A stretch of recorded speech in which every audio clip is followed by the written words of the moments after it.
प्रेम, स्नेह और ढेर सारी फिक्र के साथ जहां रिश्ते की डोर बंधी होती है, बस वही परिवार होता है। जहां वक्त पड़ने पर यही परिवार आपकी शक्ति और ढाल बनता है। नमस्कार, मैं निधि ऐसे ही खास रिश्ते के साथ हमारे और आपका जो खास रिश्ता है वो प्रोग्राम लेकर, घर परिवार लेकर एक बार पुनः हाजिर हूं, जहां हमारे सभी दर्शकों का स्वागत और अभिनंदन करती हूं। और जहां बात आज के अंक में हम करने वाले हैं ढेर सारी ज्ञान के बारे में।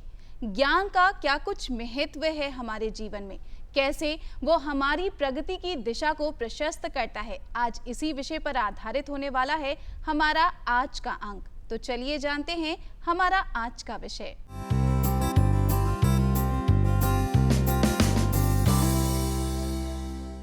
हमारा आज का विषय है ज्ञान की ओर पहला कदम यानी साक्षरता। विश्व साक्षरता दिवस 8 सितंबर यानी 8 सितंबर को मनाया जाता है। अगर हम बात करें पहले हमारी बेसिक नीड यानी जो आवश्यकताएं होती थी, आधारभूत आवश्यकताएं होती थी, वो होती थी रोटी, कपड़ा और मकान। लेकिन वर्तमान समय की बात की जाए तो इस सूची में रोटी, कपड़ा और मकान के साथ जुड़ चुका है एक अच्छा स्वास्थ्य और शिक्षा। क्योंकि शिक्षा और ज्ञान वो राह होती है जो हमारे जीवन में प्रगति की राह को प्रशस्त करती है। वर्तमान समय में और समय के साथ लोगों और समाज ने शिक्षा के महत्व को जाना और इसीलिए लगातार शिक्षा के प्रचार प्रसार पर ज्यादा फोकस किया गया। विश्व भर में शिक्षा की अलख जगाने के लिए यूनेस्को द्वारा ये घोषणा की गई कि 8 सितंबर को हर वर्ष विश्व साक्षरता दिवस के रूप में मनाया जाएगा। तो क्या कुछ खास बातें हैं शिक्षा की? ज्ञान कैसे हमारे जीवन की राह को प्रशस्त करता है, क्या कुछ इसके महत्व हैं? इस विषय पर ढेर सारी जानकारियां साझा करने के लिए आज हमारे साथ स्टूडियो में बेहद खास मेहमान मौजूद हैं।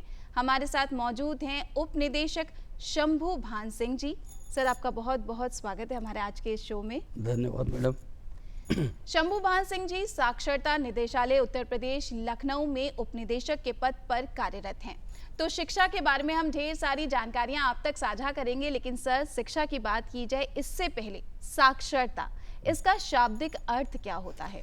जो व्यक्ति पढ़ लेता है और साथ साथ लिख लेता है, असाक्षर उसे कहेंगे हम। जो व्यक्ति बोल तो लेता है, जो कोई दूसरा बोलता है वो उसे समझ लेता है, लेकिन उन भावों और विचारों को वो लिख नहीं सकता है और लिखे हुए को पढ़ नहीं सकता है। सामान्य अर्थों में जी साक्षरता का अर्थ ये हुआ। विशिष्ट अर्थों में अब साक्षरता का अर्थ मात्र हस्ताक्षर करना नहीं रह गया है जी। अब साक्षरता, जैसा भी आपने पहले चर्चा की है कि मूलभूत जो आवश्यकताएं थी, रोटी, रोजी, कपड़ा और मकान, इससे ऊपर उठ करके अब साक्षरता जीवन के उन व्यवहारिक, सामाजिक, सांस्कृतिक और राष्ट्रीय संदर्भों से जुड़ रही है कि एक असाक्षर व्यक्ति जो है वह साक्षर होने के साथ साथ वह फाइनेंशियल लिटरेसी, वित्तीय साक्षरता, डिजिटल लिटरेसी और हेल्थ और हाइजीन, और आज की दुनिया में, आज के समाज में, आज हमारे देश में क्या कुछ चल रहा है, इन सब के बारे में उसकी प्रॉपर अवेयरनेस हो। तो ये साक्षरता का व्यापक अर्थ हो। बदलते दौर, बदलते समय के साथ जो कुछ भी नई सुविधाएं और टेक्नोलॉजी आ रही है उनकी समझ होना, साथ ही साथ आपके मौलिक अधिकारों की समझ होना भी आपको साक्षर बनाता है और ज्ञान इसके लिए बहुत ज़्यादा आवश्यक होता है। सर, अगर प्रत्येक व्यक्ति के जीवन की बात की जाए तो हर व्यक्ति के जीवन के लिए सफल बनाने के लिए ज्ञान की क्या कुछ भूमिका होती है, क्या कुछ महत्व होता है? शिक्षा वह बुनियादी चीज़ है जिसको ग्रहण करने के बाद ही कोई मनुष्य अपने जो उसके अंदर जो तमाम एक प्रिमिटिव इंस्टिंक्ट होती हैं उनका परिष्कार और संस्कार करके जो हमारे मानवीय, सामाजिक, सांस्कृतिक, राष्ट्रीय मूल्य हैं, उन मूल्यों को वो ग्रहण करेगा। बिना उन मूल्यों के ये कह लीजिए शिक्षा का कोई अर्थ नहीं रह जाता है। शिक्षा का अर्थ मात्र सर्टिफिकेट या डिग्रियां प्राप्त करना नहीं है जी।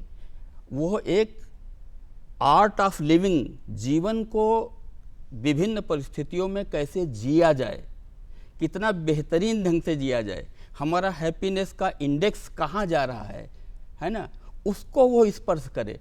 अब जैसे आजकल तमाम आईआईटी से लड़के पास आउट होकर के निकल रहे हैं, नीट पास करके निकल रहे हैं, सिविल सर्विसेज में निकल रहे हैं, लेकिन इसके बावजूद भी वो कम एजुकेटेड नहीं, बहुत एजुकेटेड हैं, लेकिन हैप्पीनेस का इंडेक्स हमारा कहाँ जा रहा है। आज लड़के तनाव में, डिप्रेशन में, अन्य तमाम चीज़ों में। तो शिक्षा व्यक्ति का परिष्कार संस्कार करके उसके अंदर मानवीय और सामाजिक मूल्यों का निर्धारण करती है, उसके अंदर से क्रिएट करती है। मानवीय मूल्य जैसे प्यार है, दया है, क्षमा है, करुणा है, ब्रदरहुड की भावना है, पर दुख कातरता है। हम एक दूसरे के सुखों और दुखों को जीवन में आपस में बांट करके जिंदगी को कितना बेहतर बनाएं कि हम इस नेशन की मेन स्ट्रीम में आ सकें जी। और अपना हम व्यक्तिगत और सामाजिक कंट्रीब्यूशन करें, योगदान कर सकें।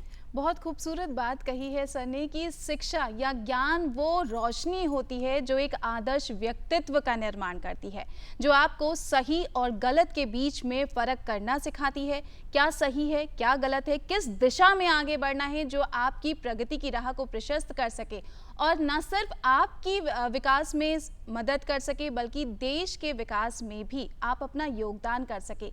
ये शक्ति भी आपको ज्ञान से ही प्राप्त होती है। सर, लगातार अगर हम बीते वर्षों की बात करें और वर्तमान समय की बात करें तो बीते वर्षों से, बीते दशकों से लेकर वर्तमान समय में कितना कुछ साक्षरता की दर पर प्रभाव पड़ा है, क्या कुछ बदलाव आया है? जब हम आज़ाद हुए थे, आज़ादी के पहले शिक्षा का स्तर बहुत ही निम्न कोटि का था, लेकिन 51 की जो जनगणना हुई है हमारे यहाँ जी, उसमें ये समझ लीजिए कि हमारे यहाँ जो लिटरेसी रेट था 51 में वो 12.2 था। सोचिए कितना कम था। उसके बाद 1961 के जो सेंसेज हैं उसमें 20% लगभग हुआ। उसके बाद 1981 में ये 32.65% रहा।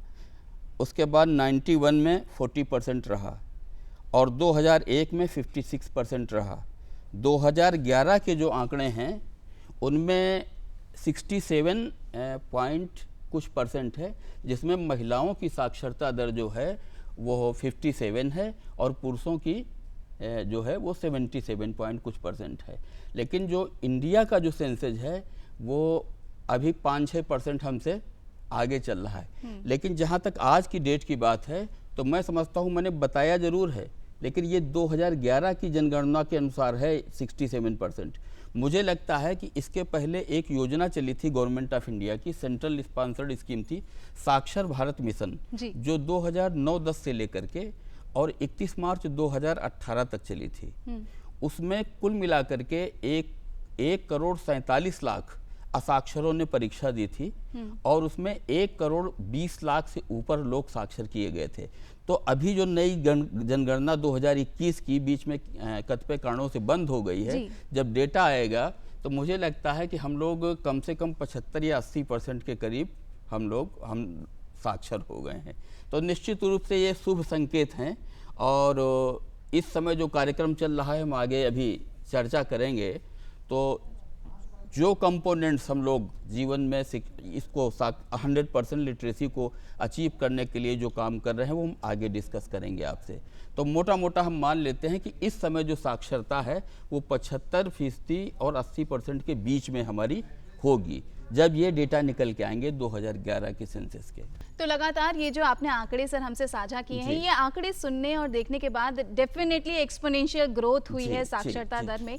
लेकिन वो कहा जाता है ना, 100% साक्षरता दर का जो स्वप्न है, स्वर्णिम स्वप्न है, हम उम्मीद करते हैं हम उसे भी जल्द ही प्राप्त कर सकेंगे। आज हम बात कर रहे हैं घर परिवार में ज्ञान की ओर पहला कदम यानी साक्षरता। साक्षर बनना, ज्ञान प्राप्त करना, शिक्षित होना कितना ज़्यादा ज़रूरी है, क्या कुछ महत्व है, इस पर हम आज चर्चा कर रहे हैं। हमारे साथ उप निदेशक साक्षरता निदेशालय उत्तर प्रदेश लखनऊ के उप निदेशक शंभुभान सिंह जी जुड़े हुए हैं, जो आपसे जानकारियां साझा कर रहे हैं। ये जानकारी और ये चर्चा आगे भी यूं ही चलती रहेगी, लेकिन हम बढ़ चलते हैं अपने उस खास सेगमेंट की तरफ जिसका नाम में ही है कुछ खास, यानी हमारे सेगमेंट हम हैं कुछ खास में, जहां हर बार हमारी कोशिश होती है कि आपकी जीवन की इस आपाधापी को थोड़ा सा आसान बना सके।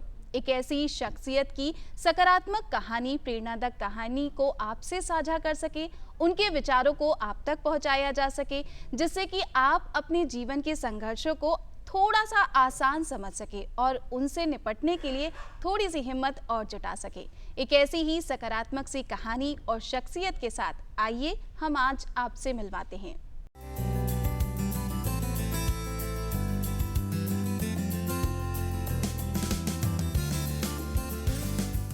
आज हमें कुछ खास में ऐसी ही एक खास शख्सियत हमारे साथ जुड़ी हैं। हमारे साथ हैं समाज सेविका मनोरमा श्रीवास्तव जी। मनोरमा जी लगातार शिक्षा के क्षेत्र से जुड़ी हैं और शिक्षा की शक्ति की और इसकी अलग ही आगे बच्चों में जगा रही हैं। उन बच्चों में जिन्हें आम तौर पर आप शायद मंदिर के बाहर सिग्नल पर भीख मांगते हुए, हाथ फैलाते हुए देखते होंगे, उनको भिक्षा देने की जगह शिक्षा का हाथ थमा रही हैं। मनोरमा जी लगातार इस प्रयास में हैं। तो मनोरमा जी, सबसे पहले तो हम ये जानना चाहेंगे कि क्योंकि आप शिक्षा के क्षेत्र से लगातार जुड़ी हैं, इसी में कार्य कर रही थी, फिर समाज सेवा की तरफ कैसे आपका कदम बढ़ा? ये बात तो है 1999 की बात है ये। तो मैं देहरादून से लखनऊ आई। तो लखनऊ में डीएवी में मैं पढ़ाती थी, साइंस की टीचर थी। यहाँ जब मंदिर में मेरी आदत है बचपन से, संस्कार ही ऐसा था कि एक मंदिर में, शिव मंदिर में जाके जल चढ़ा के ही काम शुरू करना था। पर यहाँ जब मंदिरों में हम गए, आसपास मंदिर में, तो मैं देखती थी कि बहुत बड़ी संख्या में बच्चे भीख मांग रहे हैं। तो मेरा मन उचट गया, अंदर की पूजा से बाहर आ गए। और बाहर आने के बाद फिर मैंने बच्चों को पकड़ना शुरू किया और बोलते थे क्यों मांग रहे हो, भूख लगी है, क्या है? तो मैं कभी भी देती नहीं हूँ कुछ भी बच्चों को। उनको जो भी देना होता था मैं समय देती थी, फिर अपने पास बैठाते थे। फिर बच्चे मेरे पीछे अपने आप ही लग गए, मम्मी मम्मी करके, मम्मी आ रही करके। वो मंदिरों से पहले तो भागने लगे कि मम्मी पकड़ लेंगी, और फिर मैं पकड़ के अपना घर पास ही होता था तो वहाँ लेके जाती थी और वहाँ ले जाके उनको सबसे पहले मैं नहलाती थी। एक फ़ोटो भी है बहुत पहले की, 99 की, जिसमें मैं नहला धुला के उनको कपड़े पहनाती थी। कपड़ा ये होता था कि कपड़ा उनके पास होता तो था, परंतु उसकी कोई व्यवस्था नहीं होती थी। तो मैं खुद ही अपने घर के पुराने कपड़ों से दिन भर सिल के उनको, लड़कियों को फ्रॉक, लड़कों को अंडर गारमेंट्स पे ज़्यादा जोर मेरा होता था, तो वो मैं पहनाती थी। तो इस तरह से धीरे धीरे बहुत आश्चर्यजनक परिवर्तन हुआ बच्चों के अंदर, और उनको एक टच मिला, मैंने महसूस किया ऐसा जो उनको घर में नहीं मिलता, कि उनको तेल लगाना, नहलाना, बाल। फिर मैं शीशा दिखाती थी, पर्स में रखती थी या घर में, कि देख तो कितने सुंदर लग रहे हो, कोई है ऐसे राम सुंदर, कोई है ऐसे कृष्ण सुंदर। तो मैं मंदिर में भी ले जाकर उनको मूर्ति में दिखाती थी कि तुम इनसे सुंदर हो। तो बहुत कॉन्फिडेंस डेवलप हुआ, और मतलब क्या बताएं, बच्चे सच में भगवान का स्वरूप हैं।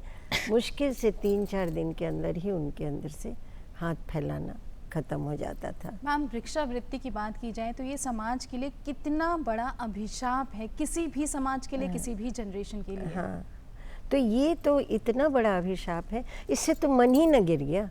हम लोगों को सिखाया जाता है कि कभी किसी से कुछ मांगना मत, इसीलिए तो कि अंतरात्मा ही ख़त्म हो जाती है, फिर तो सारी बुराइयां आएंगी, धीरे धीरे हमारी आवश्यकताएं समाज बनेंगी और हम चोरी करेंगे, डकैती करेंगे।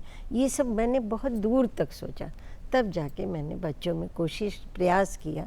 बहुत तो सफल नहीं हो पाए, लेकिन जितना किया बच्चे मानते गए और मैं करती गई। फिर ऐसे ही धीरे धीरे। मनोरमा जी, बच्चों में भिक्षावृत्ति की ये जो आदत है, इसको कम करने की तरफ आपका प्रयास शुरू हुआ। आपने एक संगठन का निर्माण किया, उसके लिए लगातार कार्य करती रही। जी। तो जब इस सफर की शुरुआत हुई होगी तो ये सफर कितना चुनौतीपूर्ण रहा हाँ, आपके लिए? चुनौतीपूर्ण तो था। वो क्या-क्या चुनौतियाँ जैसे थी? मुझे 2-2:30 बजे रात को भी, 3 बजे रात को भी बच्चों के पास जाना पड़ता था, पास आस के झुग्गी झोपड़ी में, और मैं जगाती थी उनको। उनको ब्रश करना सिखाते थे, ब्रश पेस्ट। मेरा ज़्यादा खर्चा नहीं होता था। मैं ये नहीं कहूँगी कि मैं मांग के इधर उधर, कुछ नहीं, ज़्यादा खर्चा ही नहीं होता था। उतना तो हम खुद ही अपनी तनख्वाह से लगा देते थे। तो बच्चों को ब्रश करना और पेस्ट लगाते थे, तो बच्चे आज भी चेहरा भूला नहीं है। इतने अच्छे से देखते थे कि पेस्ट लगा है ब्रश पे, और खूब खुशी से उसको करते थे। तो ये मुझे 3 बजे 4 बजे रात में भी बच्चे, मेरा दरवाज़ा हमेशा खुला रहता था। जब भी हो बच्चा आके चिल्लाता था, मम्मी, हम चले जाते थे कि। लेकिन 2 बातें मैंने स्पष्ट रूप से देखी। एक तो उन्होंने आपस में लड़ना बंद कर दिया, बिल्कुल नहीं लड़ते थे, और किसी चीज़ के लिए छीना झपटी ख़त्म हो गई।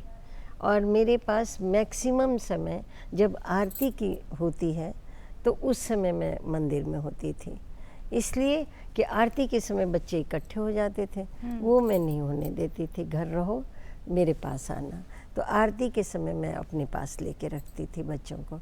हमारे घर में आरती करो, मंदिर में नहीं, ऐसे। तो धीरे छोटे धीरे छोटे से प्रयास आप लगातार हाँ जी, करती रही। जी, मैम, लगातार, फिर बहुत। समाज सेवा का ये वो क्षेत्र है जहाँ, जैसा आपने कहा, आर्थिक आपका बहुत ज्यादा कुछ नहीं जा ना रहा था, ना ना, आर्थिक लेकिन बिल्कुल नहीं। आपका खुद का स्वयं का शारीरिक प्रयास लगातार जारी था। हाँ। ऐसे में बात आ जाती है परिवार की, हाँ। पति के साथ की, घर वालों के साथ की, तो जी। उनका क्या कुछ सपोर्ट आपके जीवन में रहा? मेरे जीवन में मेरे पति का तो बहुत बड़ा सहयोग था। वो कुछ एक, स्वयं भी वो गांव के व्यक्ति थे और IAS हुए, पैदल जाके पढ़ लिख के, तो वो धरती के थे, तो वो बहुत अच्छा समझते थे और मुझे सपोर्ट ही करते थे। जीवन में कुछ अच्छा करो तो उनका वो याद हमेशा आपके जहन में ताज़ा रह जाती है। और मनोरमा जी, ऐसे ही बच्चों के भविष्य को लगातार परिवर्तित करिए, और कैसे उन बच्चों के जीवन में भी लगातार बदलाव आ रहा है। मनोरमा जी, आप ये समाज सेवा के साथ साथ शिक्षा के क्षेत्र से जुड़ने के साथ साथ लेखिका भी हैं, और एक अनूठी लेखिका है। तो आप क्या कुछ लिखती हैं, किस प्रकार का मेरा साहित्य आप तो लिखती हैं? जीवनी और कहानी लिखते थे बचपन से, 7th क्लास से। एक बार धर्मयुग पत्रिका आती थी, तो मैंने एक सिक्के की आत्मकथा करके लिख दी। 7 रुपया मेरा पारिश्रमिक आया था, लेकिन शर्म के मारे मैंने घर में किसी को नहीं बताया। लिखते तो बचपन से थे, लेकिन अब जाकर के मैंने जीवनी विधा ली, जिससे व्यक्ति अपने बारे में बोले। जीवनी लिखने में व्यक्ति अपने जब पास्ट में जाता है तो देखने लायक होता है। तो मैं वो चेहरे के भावों को लिखती हूँ, और फिर इस तरह से मैं जीवनी लिखती हूँ। मैं किसी भी पुराने व्यक्ति, जैसे विवेकानंद जी हैं या कोई और है, उनका नहीं लिखती मैं ऐसे। आम जनमानस की लेखिका हैं मनोरमा जी, अगर ये कहा जाए तो गलत नहीं होगा। बहुत सिंपल लेकिन सीधा सा है। उनके जो भी जीवन के उनके एक्सपीरियंसेस होते हैं, उन्हें शब्दों में उतार देती हैं बहुत सरलता से, और ये अनुभव उनके लिए बहुत ज़्यादा सुकूनदायक है। यकीनन वो जिसकी जीवनी उतारती होंगी उसके लिए भी ये बहुत खास होता होगा। मनोरमा श्रीवास्तव आज हमें कुछ खास में हमारे साथ लगातार बनी हुई हैं, जो लगातार बच्चों में भिक्षावृत्ति की जो आदत है इसे खत्म करने की दिशा में प्रयासरत है। मनोरमा जी, आप जब समाज के लिए लगातार ये कार्य कर रही थी, तो पहला तो बच्चों को दूर करना फिर भी एक आसान कार्य है, क्योंकि बच्चे छोटे हैं, उन्हें समझाना आसान है। लेकिन उन बच्चों के जो अभिभावक होते हैं, उनके लिए शायद ये समझना और समझाना एक बड़ा मुश्किल कार्य हो जाता है। तो इस चुनौती का आपने सामना कैसे किया? मैं पता नहीं, मैं उनकी तरफ मुड़ के देखती ही नहीं थी। मेरे बच्चे जब अपने हो गए तो वो खुद फाइट करें ना पेरेंट्स से। फिर गलत काम हर व्यक्ति को गलत लगता है, माँ बाप को भी लगता था कि ये गलत था, तो वो चुप हो जाते थे। ये मेरी मतलब मैंने किया कि मैं खुद ही, बच्चे ही मेरे पास आते थे, और वही नहीं जाते थे माँ के कहने पर या पिता के कहने पर। अगर किसी एक बच्चे ने किया तो मैं फिर बहुत कड़ा स्टेप लेती थी। मैम, आज उन बच्चों की बात की जाए तो कोई ऐसे खास बच्चे जिनका नाम आज भी आपके जहन में तरोताज़ा है? वैसे तो हर एक बच्चे का नाम आपके लिए खास है, और आज वो क्या कुछ हैं, किस पोजीशन पे हैं? देखिए, हम ये नहीं कहेंगे कि बच्चे मेरे कलेक्टर निकले, SP निकले, ऐसे निकले, लेकिन जैसे बच्चे जो हैं 6th 7th किए, साक्षर हो गए, ठीक है, पेपर पढ़ सकते हैं, समाज की बुराइयां समझ सकते हैं, इतने तक मैंने किया। स्कूलों में एडमिशन कराते थे, कोई ड्रॉप आउट भी होते थे, कोई कंटिन्यू भी करते थे। तो ये एक अच्छी बात है कि उन्होंने खूब बढ़िया पहनना सीख लिया, खूब बढ़िया, लेकिन मैंने काम कभी नहीं रोका। जब शिक्षा का ज्ञान उनके हाँ, पास शिक्षा, होगा हाँ, तो उनको सही गलत सही, का हाँ, निर्णय लेने हाँ, में मदद और मिलेगी। किताब, पेंसिल, लेख, ये सब मैं बोलती थी कि ये देवी है, पूजा करके और तुम लोग जो कमाते हो उस पैसे से लेके आओ, ऐसा। बहुत अच्छा संदेश लगातार आप दे रही हैं, बच्चों के लिए बहुत अच्छा कार्य कर रही हैं और हाँ। हम संपूर्ण समाज के लिए आप प्रेरणा स्रोत के स्वरूप में हैं मैम। तो चलते चलते आप क्या कुछ संदेश हमारे दर्शकों को संदेश देना यही चाहेंगे? देंगे कि कभी किसी को गरीब ना बोलें, गरीब कोई है ही नहीं। गांधी जी की एक कविता, एक पढ़ा था मैंने, तो उसमें मुझे ये बड़ा इम्प्रेस किया था कि जिसको ईश्वर ने 2 आँख, 2 हाथ, 2 पैर और वाणी से संवारा है, तो वह व्यक्ति गरीब हो ही नहीं सकता है। यदि हाथ हैं, पैर हैं, तो वो व्यक्ति गरीब नहीं हो सकता। इसलिए किसी को गरीब ना, मैं मंदिरों पे बड़े बड़े लोगों का, अरे ये गरीब हैं बेचारे, अरे क्यों गरीब है भाई, टाइम दो ना, वो बच्चा काम करके खाएगा, कुछ नहीं होगा। तो मैं हाथ रोकती थी। और मुझे दूसरा संदेश मेरा ये है कि एक तो किसी को भी भिक्षा न दें, और बच्चों को तो बिल्कुल ना दें।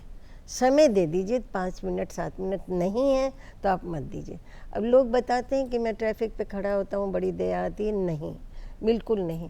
खास अंक में हमसे जुड़ने के लिए, हमारे साथ रहने के लिए, इतनी सारी जानकारियाँ साझा करने के लिए आपका बहुत बहुत धन्यवाद। तो आज हमारे साथ हमें कुछ खास में थी असहाय बच्चों को जो भिक्षावृत्ति के जाल में, मकर जाल में फंसते चले जा रहे हैं, उनको सही दिशा दिखाने वाली फेमस मम्मी जी मनोरमा श्रीवास्तव जी।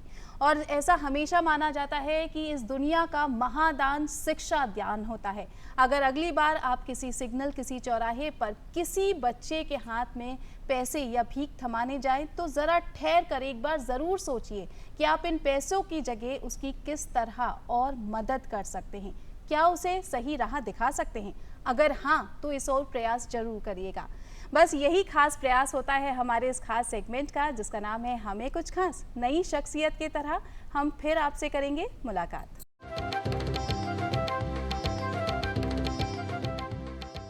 तो उम्मीद करते हैं कि जीवन के इन संघर्षों को आप थोड़ी देर के लिए भूले ज़रूर होंगे और अब जब याद आए हैं तो उनसे निपटने की शक्ति भी आपको वापस मिल चुकी होगी।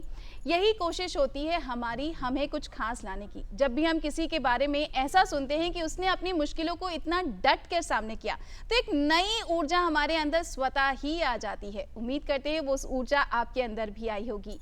लौट चलते हैं हमारे आज के इस विषय की तरफ, जो कि है ज्ञान की ओर हमारा पहला कदम, जो होता है साक्षरता के बारे में। और सर, जैसा कि आज 8 सितंबर को साक्षरता दिवस मनाया जा रहा है विश्व भर में, सर अगर बात की जाए उद्देश्य की, तो इसके पीछे, क्योंकि हर दिन मनाने के पीछे कोई ना कोई उद्देश्य जरूर छिपा होता है, तो इसके पीछे उद्देश्य क्या था?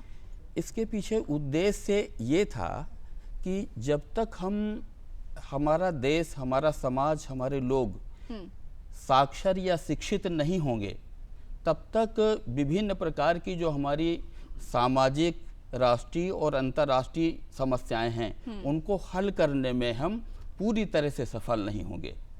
जब हम सुशिक्षित होंगे, सुसंस्कारित होंगे पढ़ने लिखने के बाद, तो हमारे मानवीय मूल्य, कुछ भी देश दुनिया में अलग मतलब गलत घट रहा होगा, तो वो मानवीय मूल्य हमें वो टार्च बीरर के रूप में काम करेंगे कि नहीं, ये चीज़ गलत है।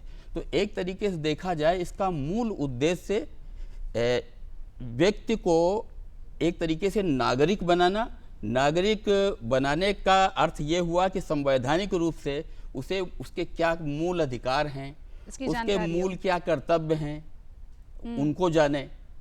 और इसके साथ साथ ये समझ लीजिए कि जैसे तमाम हमारे प्रदेश की लोक कल्याणकारी योजनाएं चल रही हैं, गवर्नमेंट की, तमाम गवर्नमेंट ऑफ इंडिया की योजनाएं चल रही हैं। कोई व्यक्ति साक्षर होगा, अभी हम लोगों के यहाँ गांव देहात में बहुत सारे लोग, उनको क्या क्या योजनाएं चल रही, कौन कौन से वो उनका लाभ उठा सकते हैं, उनको नहीं पता है। यदि वे साक्षर हो जाएंगे तो फिर वो आराम से उन योजनाओं का वो लाभ उठा लेंगे। साक्षरता का अभी जैसे आपने परिभाषा पूछी थी, तो उस परिभाषा से ही जैसे ये है कि कोई भी जब व्यक्ति साक्षर किया जाता है तो वर्णों के द्वारा छोटे छोटे शब्दों, उसके बाद छोटे छोटे वाक्यों के द्वारा वो धीरे धीरे अपनी समझ विकसित करता है। उसके बाद फिर वो अंकों का ज्ञान करता है। तो डे टू डे की लाइफ में पहला उद्देश्य तो ये है कि कम से कम जो जैसे बाजार जाना है तो कम से कम हिसाब किताब कर सके ठीक से। कोर्ट कचहरी के गांव में काम रहते हैं, लीगल लिटरेसी का कॉन्सेप्ट आया कि तो वहाँ का लाभ उठा सके। स्वच्छता के बारे में कैसे साफ सफाई से वो रह सके, और जो सबसे महत्वपूर्ण बात यह है कि वो एक अच्छा सिटीजन बन सके, एक अच्छा नागरिक बन सके और हमारे समाज, राष्ट्र और दुनिया की मूल धारा से वो जोड़ सके। शिक्षा के प्रचार प्रसार के लिए और हर व्यक्ति का अधिकार है शिक्षा, इस बात के लिए जागरूक करने के उद्देश्य से मनाया जाता है विश्व भर में अंतर्राष्ट्रीय साक्षरता दिवस, जिसे इंटरनेशनल लिटरेसी डे कहा जाता है, जो आज ही के दिन यानी 8 सितंबर को मनाया जाता है। और सर, हर साल की बात की जाए तो अलग अलग थीम पर बेस्ड किया जाता है साक्षरता दिवस, उसके पीछे भी एक स्पेसिफिक उद्देश्य माना जाता है। तो साल 2024 की थीम क्या है साक्षरता दिवस की और उसका उद्देश्य क्या? इसका मैडम, इसकी थीम ये है कि बहुभाषी शिक्षा को बढ़ावा देना, जिसके माध्यम से आपसी समझ और विश्व शांति स्थापित हो। ये शायद बहुभाषी शब्द मुझे लगता है इसको एक्सप्लेन करना पड़ेगा जी। बहुभाषी से तात्पर्य जैसे हम लोग हिंदी में अपने यहाँ यूपी में दे रहे हैं, तमिल वाले जो है तमिल भाषा में देंगे, कर्नाटक वाले कन्नड़ में देंगे और उड़ीसा के लोग उड़िया में देंगे।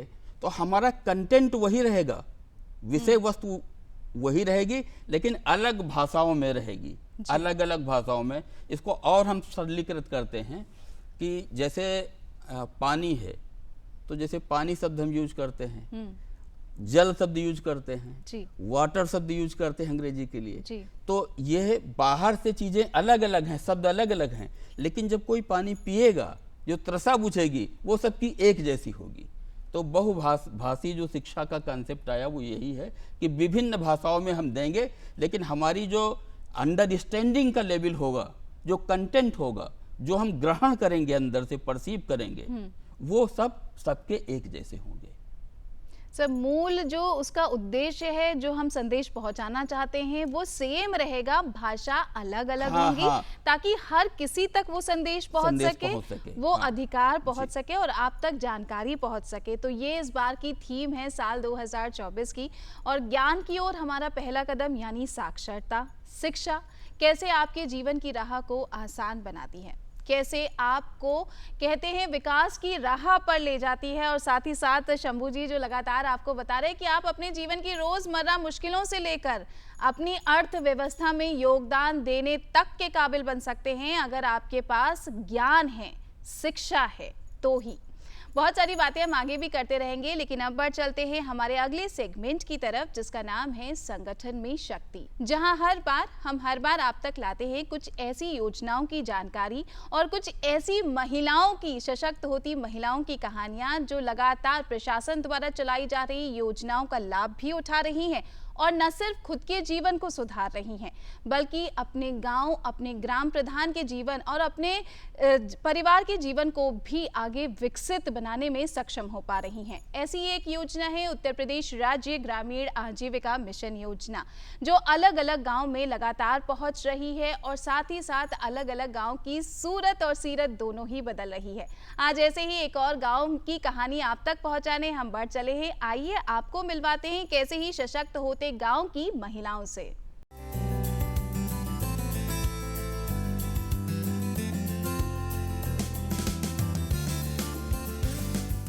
भारतीय अर्थव्यवस्था की मजबूती के लिए हर वर्ग का आर्थिक सशक्तिकरण अत्यंत ही महत्वपूर्ण होता है। ऐसे में महिला सशक्तिकरण को लेकर हमारा प्रशासन हमेशा से ही सजग और प्रयासरत रहा है। इसी क्रम में प्रशासन द्वारा संचालित उत्तर प्रदेश राज्य ग्रामीण आजीविका मिशन के तहत बीसी सखी योजना महिलाओं में आत्मनिर्भरता की अलख जगा रही है। बीसी सखी योजना से जुड़कर आज महिलाएं स्वयं को आर्थिक रूप से सशक्त महसूस कर पा रही हैं। योजना के लाभ क्रियान्वयन और महिला आत्मनिर्भरता की कहानियों को आप तक पहुंचाने के लिए आज हमारी टीम आ पहुंची है अस्ती गांव।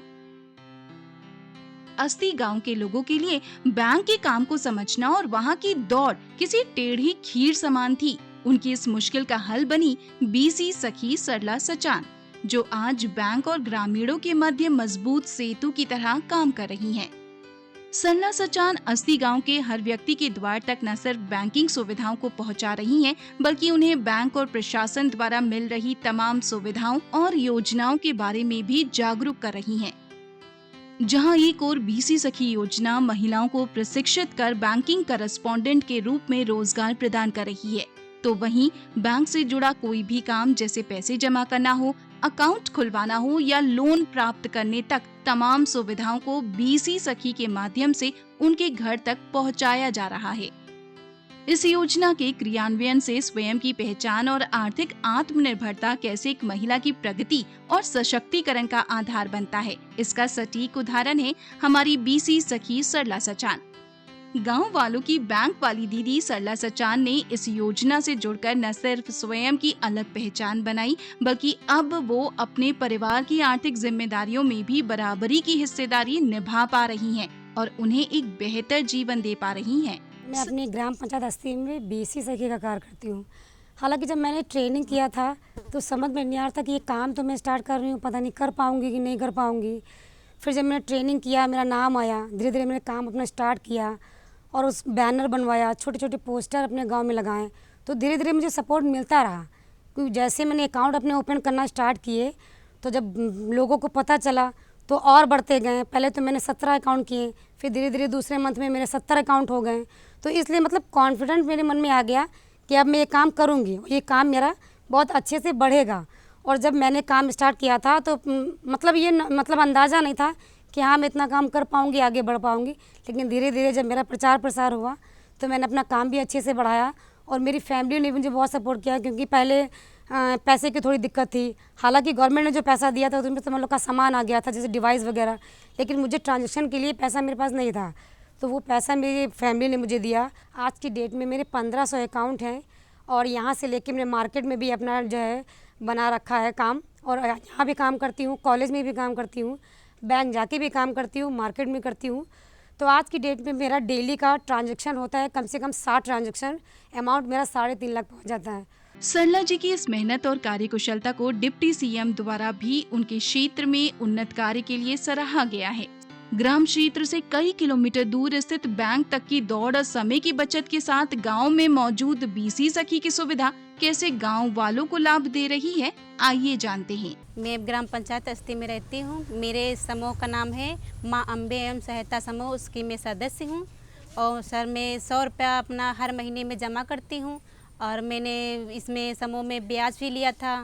मैंने समूह से पैसे लिए थे 5000 रुपया और हर महीने हमने 500 रुपये की किस्त बांधी हुई है, उससे मैंने बराबर जमा भी कर रही हूँ।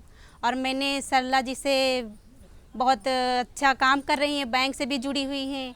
और मैंने जैसे बैंक जाना पड़ता था, मैंने यहीं पास में है तो यहाँ जाकर कभी भी किसी भी समय हम पैसे ले सकते हैं, निकाल भी सकते हैं। उससे मैंने बचत भी की है। मेरे बच्चे पढ़ रहे हैं अच्छे स्कूल में, बचत भी कर रही हूँ, बच्चे को पढ़ा रही हूँ और अच्छा मेरा घर परिवार चल रहा है, उससे मैं आगे बढ़ भी रही हूँ। मैंने समूह से पैसे मैंने लिया है, लोन लिया है। मैं अपना भी खाता भी खुलवाई हूँ वहाँ पे, और मैंने ये सब इसीलिए किया है कि मेरा ये घर परिवार सब अच्छे से चले।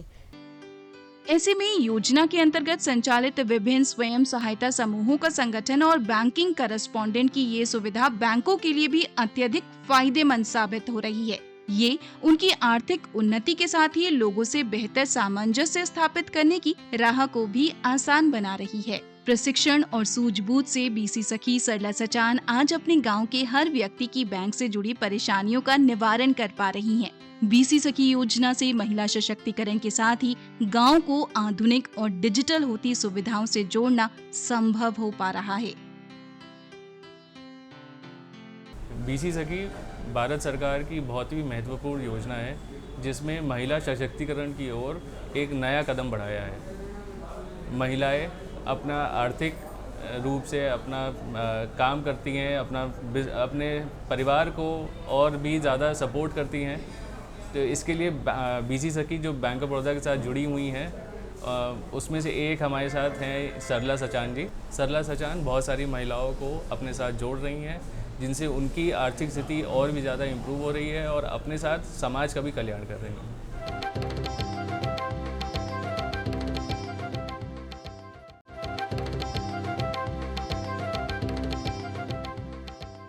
तो संगठन में शक्ति ऐसी योजनाओं प्रशासन द्वारा जो चलाई जा रही हैं, उनकी कहानियां, सशक्त होती महिलाओं की कहानियां और बदलते गांव और ग्रामीणों की सूरत की कहानियां आप तक पहुंचाते रहेंगे।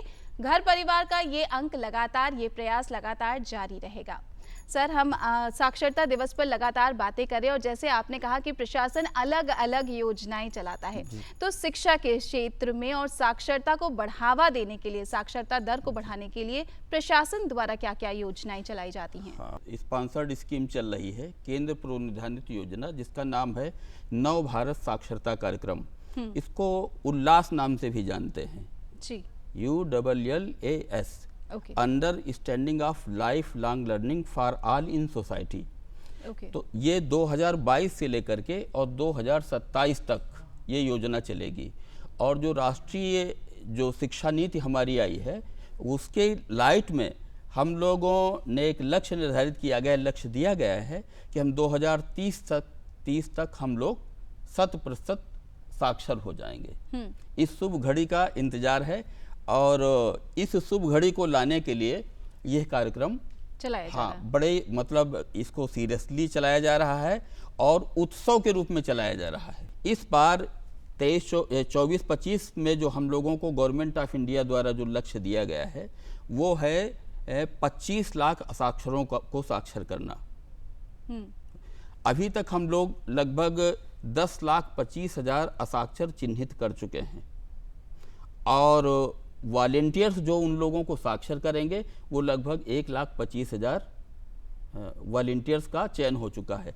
वॉलेंटियर्स की ट्रेनिंग भी हमारे यहाँ होगी। उसका एक सिस्टम है कि दरअसल हमारे यहाँ सबसे पहले मास्टर ट्रेनर NCERT नई दिल्ली में जी, उन लोगों को ट्रेनिंग दी जाती है। ओके। उसके बाद फिर वो जो ट्रेनिंग लेकर के आते हैं, वो हमारे यहाँ यही हमारे विभाग से जुड़ा हुआ SCERT विभाग है निषादगंज लखनऊ में, state council of educational research and training.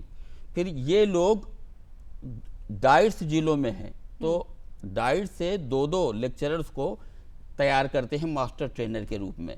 फिर ये लोग वॉलेंटियर्स जो चिन्हित किए जाते हैं, इन लोगों को ट्रेंड करते हैं। फिर ये लोग चिन्हित असाक्षरों को साक्षर करने की प्रक्रिया से जुड़ते हैं। अभी आपने महिलाओं की चर्चा की है जी। इस बार गवर्नमेंट ने जो लक्ष्य दिया है उसका 75% जो हम लोग जो चुनेंगे जो साक्षरता का है वो महिलाओं के लिए है, तो और 25% जो लक्ष्य है वो जो है वो पुरुषों के लिए है। इनमें भी जो कैटेगरी बनी हुई हैं, जनरली वीकर सेक्शन के ही लोग हैं इसमें जो लोग आ रहे हैं, जिनके परिवार की बैकग्राउंड पढ़ी लिखी है, तो वे लोग तो नहीं है, जनरली गांव के ही हर लोग। क्षेत्र तक जो असहाय लोग तो हैं, जैसे मान लिया ये इसमें भी जैसे अनुसूचित जाति के लोग हैं, जनजाति के लोग हैं, माइनॉरिटीज के लोग हैं, इन लोगों में भी जो हम लोगों ने डिवाइड किया है, इनमें भी 75% महिलाओं को साक्षर करना अनिवार्य होगा। सर, बेटियों की लगातार आप बात कर रहे हैं, तो बेटियों के लिए प्रशासन द्वारा क्या कुछ और खास योजनाएं चलाई जाती हैं शिक्षा ग्रहण की राह को आसान बनाने के लिए?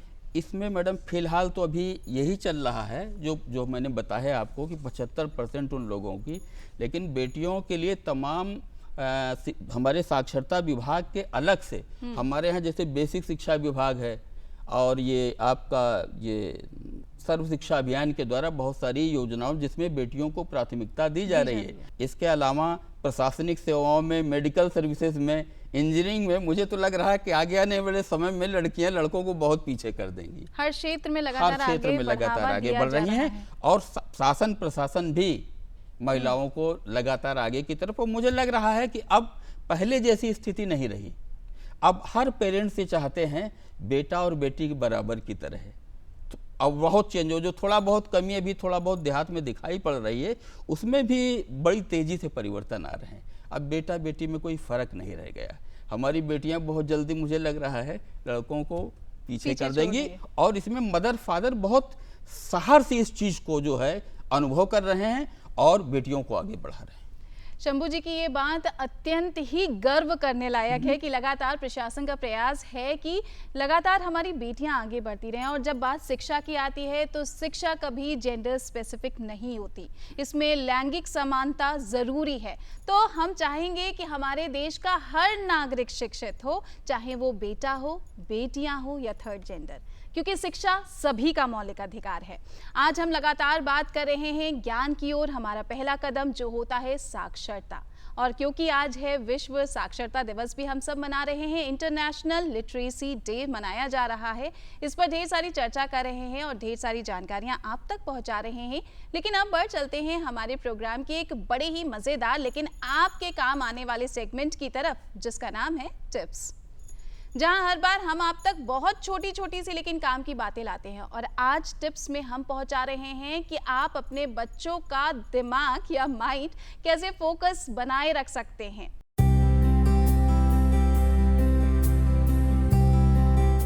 तो सबसे पहले एक रूटीन डिसाइड करें, अपने बच्चे का टाइम टेबल या स्केड्यूल बनाएं और कोशिश करें कि किसी भी हालात में वो रूटीन टूटे ना।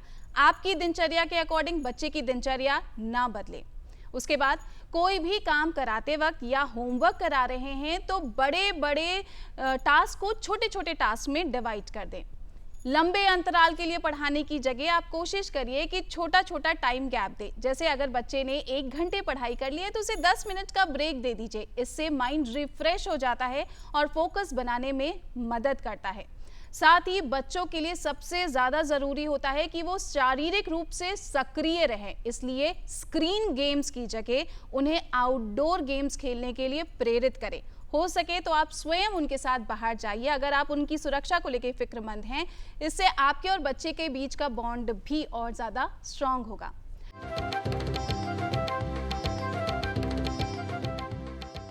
सर, क्योंकि अब कार्यक्रम के अंत की तरफ हम बढ़ चले हैं तो चलते चलते आज के दिन के मौके पर खास विषय पर आप क्या कुछ संदेश हमारे दर्शकों को देना चाहेंगे? समाज के सभी सेक्शन से मेरी अपील है, मेरी यूँ कह लीजिए प्रार्थना है कि वे लोग इस जो नव भारत साक्षरता कार्यक्रम चल रहा है गवर्नमेंट ऑफ इंडिया का, उसमें जो है अपना सहयोग ईमानदारी और निष्ठा से और इस भाव से करें कि दरअसल जिनको हम कर रहे हैं वो हमारे घर के ही लोग हैं। एक जिनके अंदर पवित्रता का, निष्ठा का भाव है, समाज सेवा का, राष्ट्र सेवा का, तो मैं समझता हूँ कि यह ईश्वर की ही सेवा होगी। सर, बहुत बहुत अच्छा संदेश आपने दिया और आज इस अहम विषय पर और आज के खास दिन पर हमसे जुड़ने के लिए, इतनी सारी जानकारियाँ साझा करने के लिए आपका बहुत बहुत धन्यवाद। धन्यवाद मैडम। तो विश्व साक्षरता दिवस पर आज हमने ढेर सारी बातें की, साक्षरता की ओर कैसे आप कदम बढ़ा सकते हैं। ज्ञान की ओर जो आपका पहला कदम होता है वो होता है साक्षर होना। और अगर हम स्वामी विवेकानंद के शब्दों में कहें तो शिक्षा हमें वो स्वतंत्रता देती है जहां हमारी सोच की कोई सीमा नहीं होती। या फिर हम ग्रेट आविष्कारक बेंजामिन फ्रैंकलिन के शब्दों में कहें तो किसी भी देश का सबसे अच्छा निवेश होता है उस देश के नागरिकों की शिक्षा में निवेश करना, क्योंकि वही आपको आगे बढ़ाता है। शिक्षा हम सभी के जीवन के लिए अत्यंत ही महत्वपूर्ण है और इसके महत्व को समझते हुए ही भारतीय संविधान ने शिक्षा को सभी के लिए मौलिक अधिकार के रूप में स्वीकृत किया है। तो शिक्षा के महत्व को आप भी समझिए, अपने बच्चों को स्कूल ज़रूर भेजिए। शायद आज दिहाड़ी के तौर पर आप उन्हें नहीं ले जाना चाहते स्कूल तक, लेकिन आप ये नहीं सोच रहे कि कितना स्वर्णिम भविष्य उनका खराब हो सकता है आपके इस छोटे से काम से। तो उम्मीद करते हैं कि थोड़ी सी जागरूकता हमने आपके मन में भी जगाई होगी। अगर आप अब तक अपने बच्चों को स्कूल नहीं भेज रहे, ज्ञान की राह से उन्हें भटका रहे हैं, तो ये कोशिश आज अभी से बंद कर देंगे और उनके लिए ज्ञान के द्वार, स्कूल के दरवाजे ज़रूर खोलेंगे। इसी उम्मीद के साथ एक और नए विषय के साथ हम जल्द आपसे करेंगे मुलाकात। तब तक के लिए नमस्कार।